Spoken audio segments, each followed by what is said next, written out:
गावी असलं की सकाळची सुरुवात किती मस्त होते ना, इतकं छान फ्रेश वातावरण असतं आणि अगदीच ते बघितलं खूप प्रसन्न वाटतं आणि हेच वातावरण आमच्या अधिष्ठाला देखील आवडतं.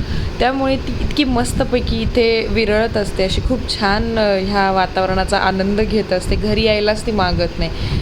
मग अधिष्ठाची तिकडे तशी मस्ती चालू होती, तोपर्यंत मम्मी तिला बघत होती आणि मी आपलं मस्तपैकी आमच्या कंपाऊंडमध्ये फेरफटका मारून आले. मम्मीने इतकी छान झाडं लावली आहेत, ती बघत होते. खूप प्रसन्न वाटत होतं मनाला. आणि त्यानंतर मग जेवणाची तयारी सुरू झाली. सकाळी सकाळी मस्तपैकी मम्मीने कुरडई कांद्याचा बेत केला होता. माझा काहीतरी तेवढा हातभार लागावा म्हणून आपलं मी कांदा चिरून दिला तिला आणि अक्षरशः ह्या कांद्याने मला रडवलं. मग माझ्या लेकीलाही माझ्याकडे यायचं होतं, बघायचं होतं मी काय करते ते.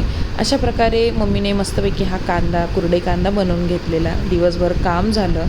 नंतर रात्री माझ्या काही कॉलनीतल्या फ्रेंड्स आल्या होत्या, जुन्या फ्रेंड्स, माझ्या बालपणीच्या मैत्रिणी ज्या जीवाभावाच्या आहेत खूप.